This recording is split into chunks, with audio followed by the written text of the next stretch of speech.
O, di ba? Ito, papakita ko sa inyo yung watermark ng CapCut. Di ba may nakikita kayong ganyan? O kung CapCut ang ginagamit nyo, sa may, pag nag-e-edit kayo bandang dulo, may lumalabas na ganyan. Share po sa inyo lahat dyan ng bonggang-bongga. Nagbabalik na naman po tayo sa munting tutorial. Pagtanggal o pag-remove po ng watermark sa CapCut application. At ito po para po sa mga gumagamit ng CapCut na application at kung gusto nyo pong gumamit din ng CapCut, ito naman po ay free lamang, free. Punta lang po kayo ng inyong mga Play Store and inyo pong ida-download. Punta lang po kayo kung gusto nyo pong gumamit ng CapCut. Pero bago po natin simulan, ako po muna ay taos pusong nagpapasalamat po sa walang sawang sumusuporta ng aking channel. Maraming salamat po sa inyong lahat dyan. And sa aking tatlong nagagandahang co-host kapag ako nagla-live, shoutout po ng bonggang-bongga. Sila po yung sumasalo-kuno kapag ako'y nalalaglag.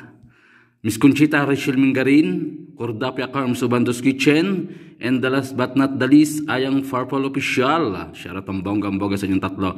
Sa Timbagol, shoutout ang bonggang-bongga Timbagol, created by Milans TV. Sa mga willing po mag-support sa Timbagol, andyan po sa description ng kanilang mga link. And meron din po tayong mga random tutorial. Pwede nyo pong i-visit sa ating description. Meron po tayong random tutorial dyan. At mabilis lang po at ito naman po ay free. Wala pong bayad.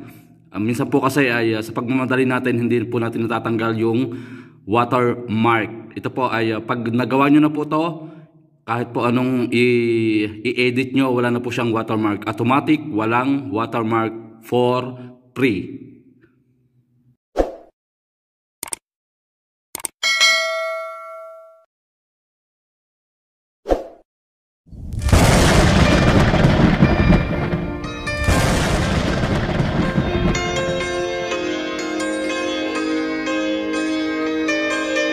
O, diba, ito papakita ko sa inyo yung watermark ng CapCut. Diba may nakikita kayong ganyan? O kung CapCut ang ginagamit nyo, sa may, pag nag-e-edit kayo bandang dulo, may lumalabas na ganyan. So, yun po yung ating tatanggalin. Automatic na po, wala na pong lalabas kapag ginawa po natin ito. Ito na nga po at simulan na po natin. Huwag na po nating patagalin. Napakadali at napakasimple lang po. Ito po, watch and learn.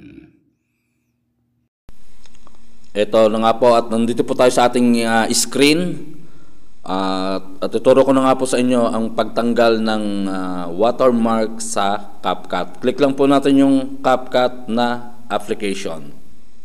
Minsan po kasi ay sa sobrang busy natin pag-edit, minsan hindi naman tayo naka-stuck in focus lang sa ating ini-edit. Kaya minsan nakakalimutan tanggalin natin yung watermark. Sample po to ha. May watermark po to yung ating sample. So, yun po yung ating tatanggalin nga, yung watermark. May 5 seconds po ako ditong i-edit. I-add lang po natin yan. Add. I-play natin yan. May watermark na makikita kayo dyan, di ba? Yung pinakadulo, yan. May makikita kayo dyan na nakalagay na CapCut Tap to Edit Text. Yan po yung ating tatanggalin. Ang iba po ang ginagawa po sa mga hindi po nakakaalam ng pagtanggal ng watermark, ang ginagawa lang po nila, tinatap lang po nila yan, tinatap nila and then dinidelete, di ba? So, pag napanood nyo po ang tutorial na to, ay hindi na po kayo mag-tatap and magdi-delete. Automatic po, wala na yung watermark. So, back po tayo. Ito na nga po ang ating tutorial. Direct to the point. Dito po tayo sa pagtanggal ng watermark. Sa mga hindi pa po updated ang CapCut, ang makikita nyo po dito sa may bandang kanan, sa itaas is 3 dot. Pag updated po yung CapCut nyo, may makikita po kayong size na hexagon. May makikita po yung hexagon na size. Ito po, yung hexagon, yan. Itatap nyo lang po yung hexagon. Tap nyo lang yung hexagon. May makikita po yung, pag natap nyo na, up language, up default ending, feedback, out, kung ano-ano pa po sa may bandang baba. Dito po tayo sa direct to the point, add default ending. Nakikita niyo po naka-on, di ba? Naka-on po yung kanyang add default ending.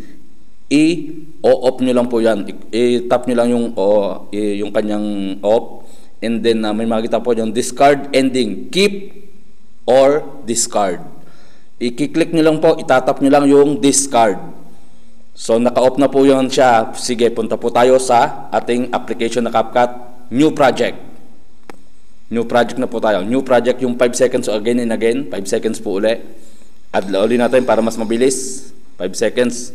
At 100% wala na pong lalabas na watermark.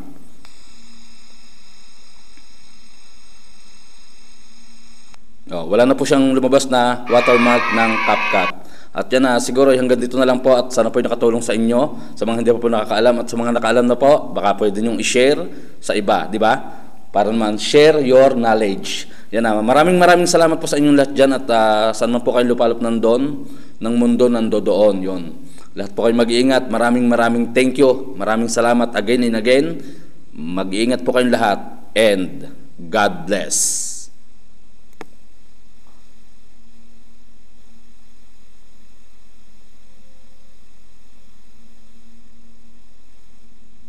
Done.